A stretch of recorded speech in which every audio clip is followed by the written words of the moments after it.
Cleveland Cavaliers gear up for key matchup against Atlanta Hawks. As the Cleveland Cavaliers prepare to take on the Atlanta Hawks this Friday, both teams are looking to bounce back from recent setbacks. After having their two-game winning streaks snapped earlier in the week, this matchup becomes crucial for both sides. The Cavaliers previously faced the Hawks on November 2nd, clinching a 117-109 victory in Cleveland. Historically, the Cavs have had the upper hand, winning 2 of the 3 matchups last season. However, the Hawks do have a 2-game home winning streak against us, which adds a little extra pressure. The Hawks recently suffered a heavy 132-113 loss to the Washington Wizards, who had been on a 14-game losing streak. That loss was certainly a wake-up call for Atlanta, and they will be eager to prove themselves against the Cavs. On our side, Cleveland faced a tough 110-99 defeat against Toronto, but we have been strong lately, winning 4 of our last 6 games. It's worth noting that the Cavs were missing 6 regular players in that last game, including key contributors like Darius Garland and Jarrett Allen. The good news is that DeAndre Hunter is expected to return against his former team, and the rest of the injured players are day-to-day, so we could see a stronger lineup on the court. Cavs coach Kenny Atkinson highlighted the competitive spirit of the team, despite the loss to Toronto. He praised the performance of Naquan Tomlin, who stepped up in a big way, playing almost 32 minutes and contributing 14 points and 4 rebounds. It's exciting to see younger players like Tomlin making an impact and potentially earning more minutes as the season progresses. What do you all think? Is Tomlin the key to our success moving forward? Our star player, Donovan Mitchell, is averaging a remarkable 29.9 points per game. And let's not forget Evan Mobley, who is showing his prowess with 18.7 points and 8.7 rebounds. Mitchell has historically performed well against Atlanta, averaging 25.7 points in his career matchups against them. This could be a pivotal game for him. On the other hand, the Hawks are trying to find their footing without all-star guard Trae Young, who remains sidelined with a sprained right MCL. Jalen Johnson has stepped up, averaging 21.5 points and 9.5 rebounds, and he's been a bright spot for Atlanta. But can he keep that momentum going against our defense? As we gear up for this game, I want to hear from you, Cavs fans. How do you think we will fare against the Hawks? What do you expect to see from our team, especially with some of our key players potentially returning? Comment, "Go Cleveland Cavaliers," below, and let's get the conversation started. Cleveland, what's your take? How do you feel about the Cavs' chances against Atlanta? Share your thoughts and your city in the comments. Dak Prescott's inspiring impact, a life-saving gesture for a friend. As a passionate fan of the Cleveland Cavaliers, it's always uplifting to hear stories of athletes using their platform for good, and Dak Prescott's recent actions certainly fit that mold. Prescott, the Dallas Cowboys quarterback, has been a strong advocate against cancer, a cause that became personal for him after losing his mother to the disease in 2013. His dedication led him to establish the Faith Fight Finish Foundation, focusing on cancer research and mental health initiatives.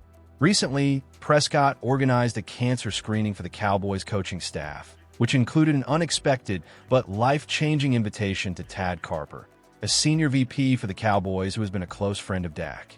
Carper, who previously worked with the Cleveland Cavaliers, took Prescott up on his invitation, and that decision turned out to be monumental. After undergoing the screening, Carper was diagnosed with stage 2 throat cancer, a shocking development that he initially kept to himself to spare his family worry. It's incredible to think about how one simple invitation can change the course of someone's life. Prescott's initiative not only demonstrated his commitment to health and well-being, but also showed the strong bonds of friendship that exist within the sports community. His ability to advocate for others while managing the pressures of being a top-tier athlete is commendable. It makes you wonder how many other lives could be positively impacted if more athletes followed his lead. What do you think, Cavaliers fans? Do you believe that athletes should take a more active role in health advocacy? It seems that Prescott has set a powerful example, one that could resonate across all sports, including our beloved Cavaliers. Carper has undergone surgery and is now reportedly in full remission, which is fantastic news. It's heartening to see the positive outcome from such a serious diagnosis, especially when it highlights the importance of early detection. The way Prescott has stepped up for his friend reminds us that the bonds formed in sports can extend far beyond the court or field.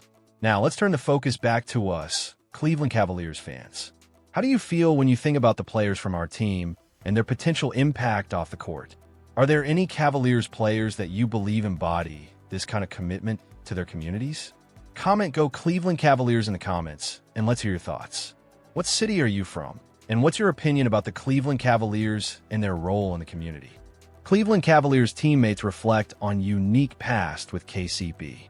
In a recent episode of the Ball and the Family podcast, Cleveland Cavaliers teammates Lonzo Ball and Larry Nance Jr. brought up an intriguing piece of their past with the Los Angeles Lakers, focusing on Kentavious Caldwell-Pope's unusual work release situation during the 2017-18 season.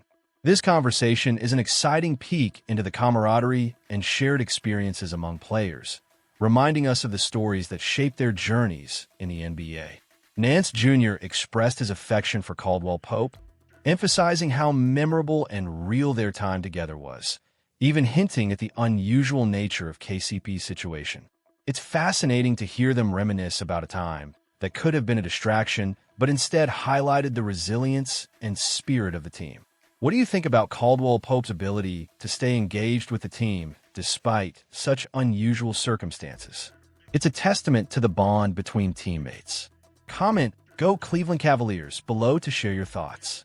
Now, shifting gears to the present, the Cavaliers are currently sitting at 12-7 after a tough loss to the Toronto Raptors. As fans, we know that this is just a bump in the road. The team has shown promise, and with Friday's matchup against the Atlanta Hawks and the following game against the Boston Celtics, there's a chance to bounce back and regain momentum. How do you feel about the Cavaliers' chances in these upcoming games? Will they be able to turn it around and make a strong statement? Meanwhile, Caldwell-Pope is now with the Memphis Grizzlies, who are struggling at 6-12. It's interesting to see how different circumstances can shape a player's career path. Do you think KCP will find his footing in Memphis? Or is this just a rough patch for him? As we look ahead, it's clear that the Cavaliers have a lot to prove. The chemistry between Lonzo Ball and Larry Nance Jr. could be key to our success this season. What are your thoughts on the current roster and how they will perform in the coming games? Make sure to leave your comments below with your city, and let's hear your opinions about the Cleveland Cavaliers.